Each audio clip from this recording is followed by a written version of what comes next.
Media.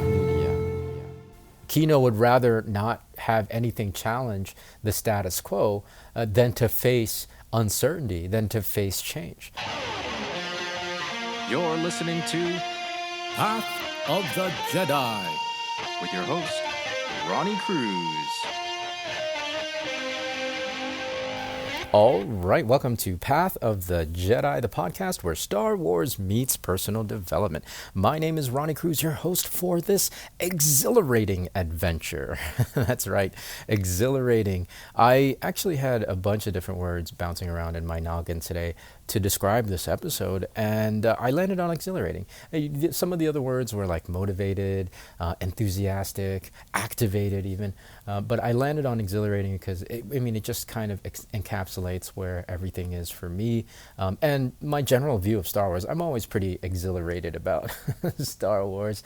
I recently, finally, I know I'm a little bit behind, but I finally started watching the latest season of The Bad Batch, and how good is that? I mean, of course, it's so nice to have characters again, revisit familiar characters that we fell in love with really back since, the Clone Wars. And so it's really good to see them all again in new adventures and new scenarios. And then seeing old faces like Cody make an appearance. That was amazing. That was an amazing episode. So I'm really excited to see where this season goes and where it takes our characters. But then, of course, we have Mandalorian, the next season coming out pretty soon. And everything else that's happening in Star Wars this year. I mean, we have Ahsoka coming out, and it's just, it's again, I know I say this a lot, but it's a great time to be alive if you're a Star Wars fan. Oh, well, not Bad Batch, Tales of the Jedi. Tales of the Jedi. How awesome was that? I love that series. I binge watch them because they're like 5 minutes an episode, but it left me wanting more, and it was great that it filled in some spots in the stories. It gave us a little bit more detail, but man, they could definitely flesh things out even further with those particular plot points and storyline points that they touched on in those shorts. So that was amazing. If you guys haven't seen the Tales of the Jedi, they're really, really good. They're really, really short, and they'll leave you wanting more for sure. It's exhilarating on all fronts for Star Wars, and then for me personally, I'm just really activated and exhilarated right now. I know it's still kind of a little bit of an uphill battle getting back into the groove of doing this show. However, again, I thank you for your grace and allowing me to show up a little bit late sometimes. It's because I've got so much on my plates and so many new projects that are coming down the pipeline that I really am activated on making happen this year.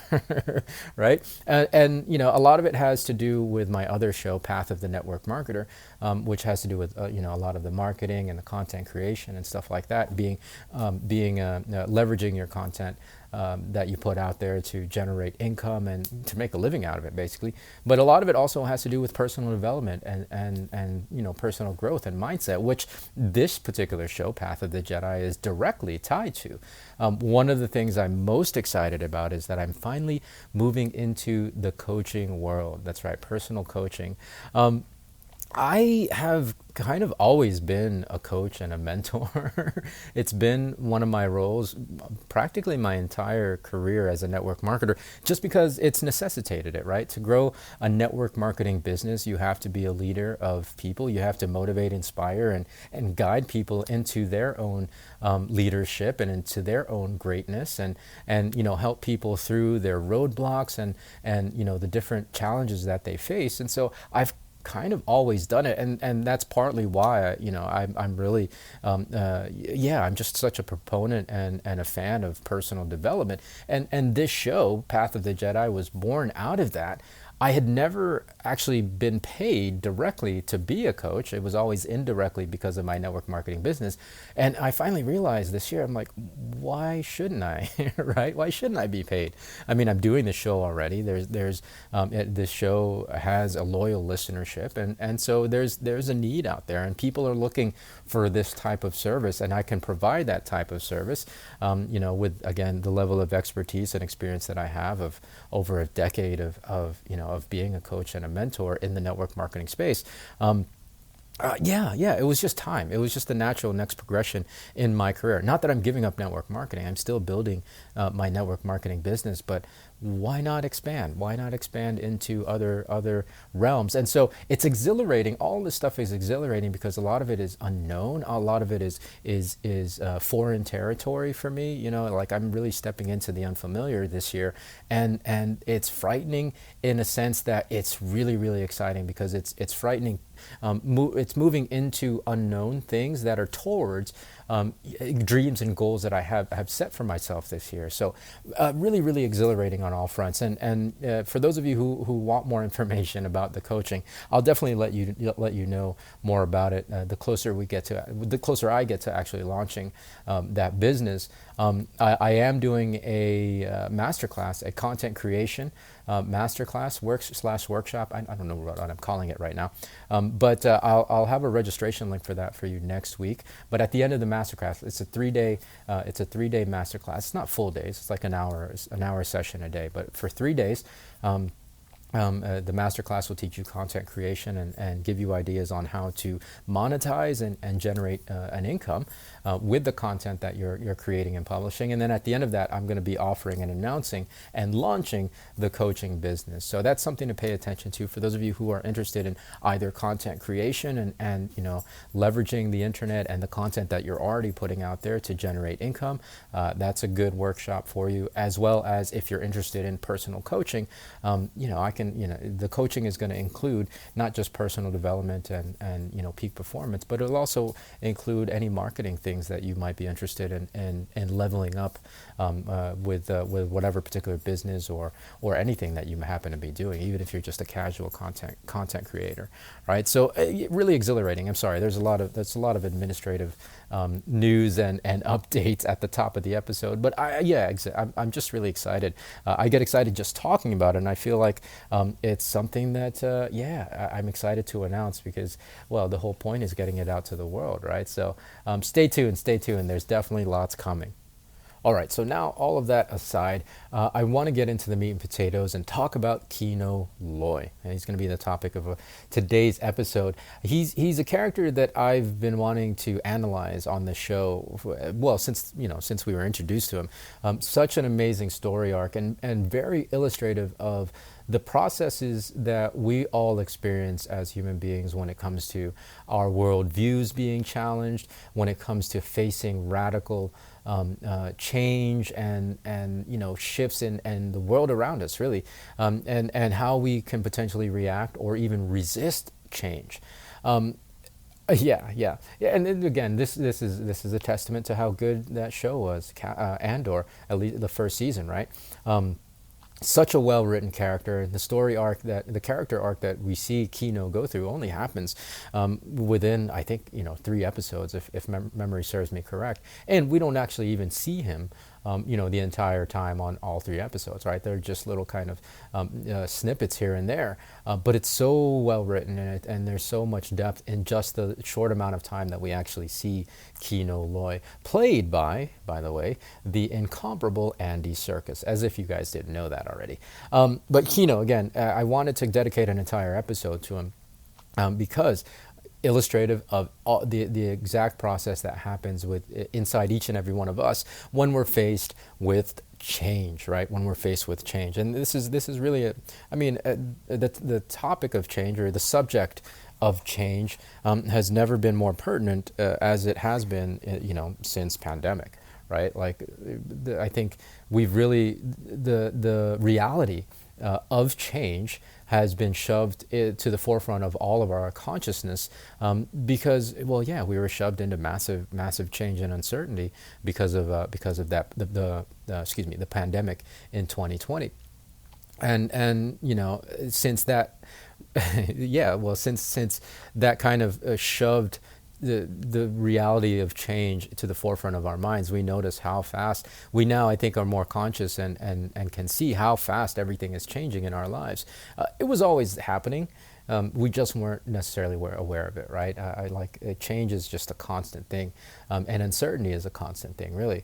And so with Kino Loy, the illustration of the process through this character is something really important to examine, because that can teach us the mechanisms of ourselves so that we can better handle change when we see it, right? Because a lot of times what can happen is we resist the change, and we're resisting it without even knowing we're resisting it, right?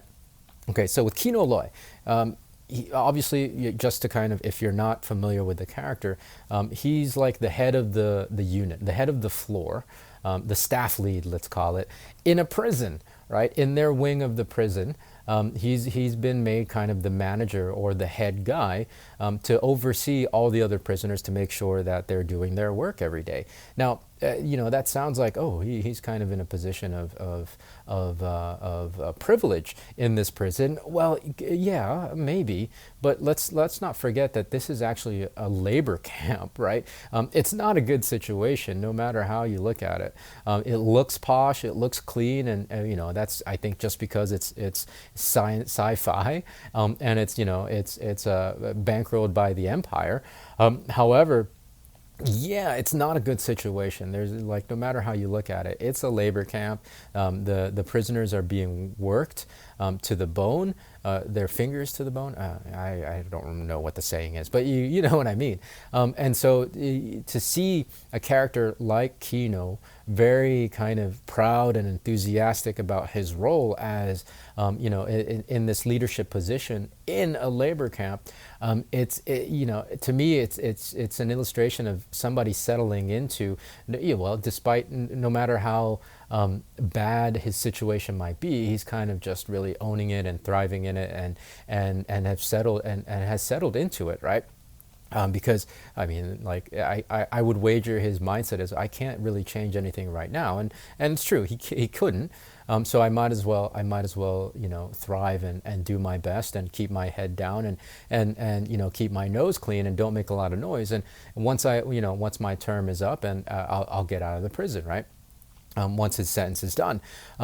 All well and good in principle, right? Like, it kind of makes sense if especially if he's been in the prison for a long time. But if you observe even some of the other prisoners, especially the older ones, you'll see, like, man, yeah, this situation has taken its toll, and there's really nothing good about it. And it's just maybe a level of delusion with Kino, that he's convinced himself that there can be some goodness, or that, like, okay, yeah, if you just keep a positive attitude and keep your nose clean and do your work, you'll get out of it at the end of your sentence, right? So that's that, right? We settle into any situation. We can get comfortable in it, right? We can convince ourselves to get comfortable in it, especially if we don't have a lot of choice in changing the circumstance immediately. Right? If we can't directly and immediately affect change in the circumstance, we can really get accustomed and used to some pretty rough conditions. And again, this can be very dangerous because you end up settling for those rough conditions. And what happens is, no matter what kind of outside force or symbol of change comes into the equation, like Cassian when he gets put into the prison, it challenges everything that Kino Loy understands about stability and status quo, right? Like again, you get used to things, and your brain likes certainty because uncertainty means risk, and risk means potential death. It's that protective mechanism in our minds. So Kino would rather not have anything challenge the status quo than to face uncertainty, than to face change. Again, it's something that we all do, regardless of how maybe not ideal your circumstance might be. You're gonna be really, really resistant to the change. It's a very often spoken about principle and topic in personal development that people would actually rather stay miserable and own that miserable than make changes, because changes are so scary. right? Like there are some individuals who are the fear of change is so great that they would rather stay in unhealthy circumstances. The worst case scenario are people, I mean, if you've seen or heard of people that stay in toxic relationships, even abusive relationships, a lot of the reason why that happens is because the fear of change is greater than the discomfort, even if the discomfort is actual like abuse. So you really I really want you to be aware of this mechanism of our minds. This is in all of us, right? Like this is a programming, a mechanism, a part of our mind that goes back to, I mean, probably to our reptilian brain, right? And again, it's an adaptive mechanism designed to keep us safe, right? Like change means risk. Risk means potential for death. And so our minds, that part of our brains, want to keep us from making any changes, even if our current circumstances are actually really, really not good. So think to yourself, is there a situation that or situations or circumstances in your life right now that you need to change? Whether it's in a relationship that you need to get out of, whether it's even just habits that you need to change, right? Like again, it's still kind of early in the year, and one of the things that people always look for help with this time of year is making health changes, right? Improving their habits around nutrition and physical activity. It's hard to do, because if you've not been on a good track as far as your own health, and health is a daily thing, right? It's not just like a exercise for a month and eat healthy for a month. It's a lifelong thing. If you haven't been proactively doing that, then yeah, you're not going to want to. If you settled into unhealthy habits, eating maybe less healthy than you'd like, eating more than you necessarily need, not exercising, being sedentary, like these things become habit and lifestyle, and that habit and lifestyle is really difficult to dislodge and break free from, right? No matter how uncomfortable you are, no matter how, I mean, that's how people get into like kind of these morbidly obese situations, these really, really health risky situations, because to make the change, the fear of that change is actually greater than changing the habit that's killing you. So it works for everything, right? Like this is a mechanism, again, that applies to any kind of habit or any kind of lifestyle that we have in our lives, top to bottom, in every aspect of life. Making those changes, you're going to be resistant to making those changes, and that's what Kino Loy was, right? Like as soon as Cassian came into the picture, he resisted it, and he resisted the challenge to the status quo. He said, "Look, Cassian, you better stay in order." And then the more Cassian really started to look at it, and the more Cassian got into Kino Loy's ear, especially, and if you look at this, right, there was the reality that something was happening in the prison. There was something going down in the next floor over, in the next wing. There was something amiss, and Kino, again, in complete denial. He was denying it. He was like, no, you be quiet. Nothing is happening. We have zero information. Keep your head down. Keep your nose clean. Keep quiet. Do your work, and we'll all get out of here when our term expires, right? When our sentence ends. So, like, despite all the signs that were happening around him, despite Cassian screaming in his ear, he just didn't want to listen, because, again, the fear of change was greater than the discomfort, and no matter how uncomfortable he was, right? Again, it's a frickin' prison camp, right? It's a labor camp. Yeah. So again, illustrative of the level of protective mechanism that can kick in if you're not used to facing change. If you've run away from change, if you run away from uncertainty, I want you to know it's okay. That's normal. that is totally normal. It's just, again, it's a mechanism in our minds that's designed to protect you. However, it can go overboard, right? It can be overprotective and actually keep you in a more harmful situation than not. So if there are some things that that you really know you need to change, whether it's relationships, whether it's health, whether it's finances, anything, that change is going to be scary, but you have to face it, right? You have to face it before it's too late. Again, with Kino, he was forced into a situation where he had to face it, because it actually meant, if he didn't face it, it actually meant death. Right? It finally clicked and dawned on him. Cassian finally made him realize, kept screaming in his ear about, look, we're going to die. They're going to kill us. This is a reality. And Kino really just wanted to avoid it, wanted to deny it. But there was no denying it anymore. It got to the point where it was like, okay, right? Like, I'm going to die if I don't actually face the music, if I don't face the reality of what's been happening in this prison, right? If I keep ignoring it, we will eventually just be, we'll be exterminated. And then replaced summarily with another batch of prisoners. So I actually have to face my fear of change, or just end up being wiped out by the labor camp. This example or this part of the story with Kino's arc, I don't want you to have to wait till there's a really dire situation to make change. Because I guess the main thing is, like I said at the beginning of the episode, is that change is happening, whether you can perceive it or not. And largely, we don't perceive it because we've been ignoring it, right? With the pandemic example, change was always happening prior to the pandemic. It's just that we were going about our days as if it wasn't, until the pandemic really shoved it to the forefront of our conscious minds. And now we're aware of the amount of change that's happening. We're more aware, anyways, of the amount of change that's happening, that's constantly happening.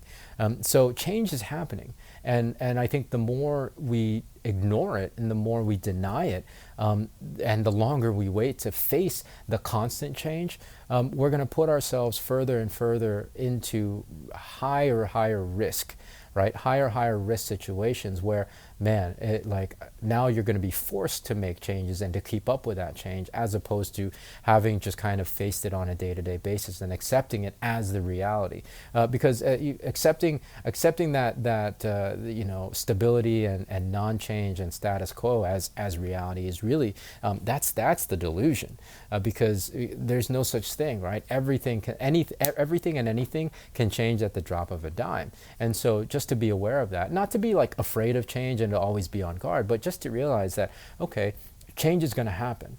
And I can't ignore it when it does. And if I need, so that if I need to respond and I need to kind of adjust what I'm doing, that actually prepares you better for the quote unquote survival as that lizard part of your mind, than protecting yourself, right? And trying to shield yourself from the change. You're going to get left behind, and eventually you're going to have to face that reality, like Kino did, before it's too late, or it'll be too late, right? I prefer to be proactive with facing the change and getting ahead of the change before having to be forced to that, right? And again, this can apply to anything. With health, a lot of people are more reactive with health. I like to be proactive with health, right? I like to stay healthy and maintain my health, as opposed to having to do something about it when I see a symptom, right? Because by the time you see a symptom or you experience something like a symptom, it's kind of already late, and now you're trying to fix a leaky boat, as opposed to just maintaining your boat along the way, and never having to worry about, well, not never, but really mitigating the risk of developing leaks. Same thing with finances, right? Like be proactive with your finances, so that you're not hand to mouth, right? So that you're not living paycheck to paycheck, because who knows what's going to happen. I mean, just in the last 6 to 12 months, the economy has taken a really dramatic turn, and that's leaving a lot of people scrambling, right? It's leaving a lot of people scrambling. So instead of just going with your status quo and doing your day-to-day routine and living like you were, be proactive with this stuff so that you're not caught off guard. Because again, change is happening. It's a constant.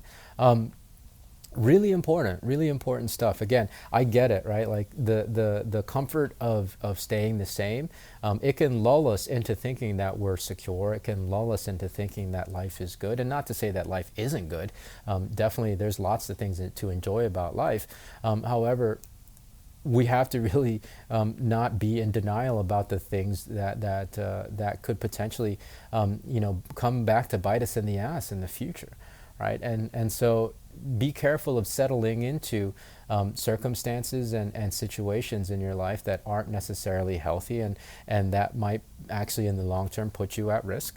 And if you need to make changes, just make those changes, and don't be afraid of those changes, because to make those changes is actually a healthier choice, and there's really nothing to be afraid of. Right? It's just our own fear. And again, it's just our mechanisms, our unconscious mind, the most ancient reptilian part of our brains that's telling us not to change. Right? Right? The fear itself is it's not reality, right? It's not reality. The fear is what stops us, but there's really, beyond that, there's nothing stopping us from making positive and lasting change in our lives. So Kino is amazing. It's an amazing character, and again, he's an amazing illustration of the mechanism that happens in our minds, because we all are like this. I'm telling you, even for me, like, yes, I'm on a personal development journey, and I'm always kind of, working towards growth and expanding my own perspective. But I know definitely, looking back in hindsight, the times of my life where I've settled into a particular a particular kind of comfort zone. And I actually, it was a pretty big realization, maybe about 2 years ago. And that's why, like 12 months ago, I really started to make some radical changes. Actually, with this podcast, when I started it in September of 2021, that was the beginning of me starting to make some changes, because I realized, man, I had really settled into, just the status quo of my particular circumstances in my particular life, and I wasn't pushing myself into change enough to keep up with the changing times, and part of that was realizing, my career really necessitated some major shifts, and it was that same situation where with Kino, like, I didn't know I needed to face it until I needed to face it, right? He finally, with Cassian screaming in his ear long enough and loud enough, he finally faced the reality that, okay, it's time to change. It's time to put up or shut up. And same thing for me. I mean, it wasn't a life and death situation, obviously, but there were some massive changes in the marketplace. There were some massive changes in the economy. There was even some massive changes with marketing and the network marketing profession itself.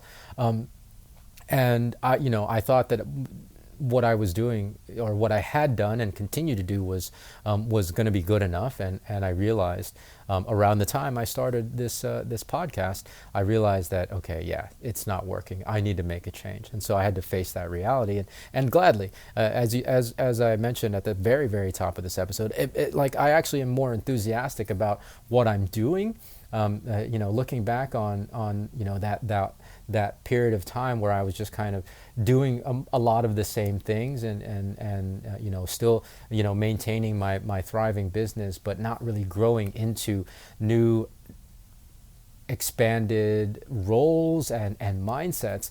I'm a lot happier now, even though I'm facing so much more uncertainty than I was 24 months ago, because again, I didn't realize it, but it had gotten kind of stale, and I was really getting tired of the same old, and it wasn't the time and effort I was putting in wasn't necessarily as impassioned and enthusiastic and motivated as it is now, right? It's very, like, right now I'm very activated with everything I'm doing, even though some of it is still doing the same stuff that I was doing back then with network marketing. Yeah, I've added so many new things and these new projects down the pipeline.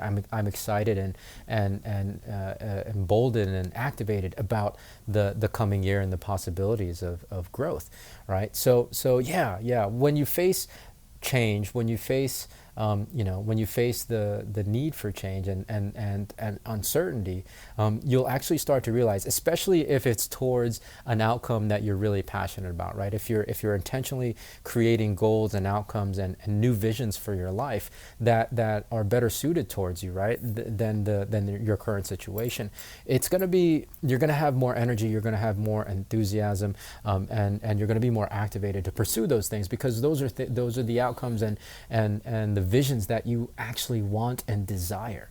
So it's really, yeah, working towards your desire will create more energy and enthusiasm and outcome, and it'll definitely give you courage and strength to face the uncertainty, to face those changes, as opposed to staying insulated and guarded and protected in a situation that may not necessarily be the healthiest and serve you in the long term. Right. So we have a little bit of Kino Loy in all of us, I think. And so to know the mechanisms of what he was going through and the change, the character arc that he went through, is to know a little piece of us. And that's why I really wanted to share that with each and every one of you on today's episode. All right, well, that's going to do it. I know it's been a long episode. I do want to have a shout out, right? Like I mentioned last week, I had the idea of creating a shout out network, and I'm starting to put that into place. I haven't quite yet, gotten to it in terms of like, it's not fully formed, but I will start today with the shout out network in giving another podcast, another show, a shout out, right? I think this is going to be a great way to get more shows out there, to get the word out about shows that I like, and vice versa. So today the shout out goes to Star Bros. That's right, the Star Bros podcast. I love these guys. I've been listening to them since before I started. Well, I think around the same time that I started this show, Path of the Jedi. But the Star Bros are amazing. It's such a so it's a Star Wars show, right? It's a Star Wars podcast. So there's that. I love Star Wars. So they're already okay in my book.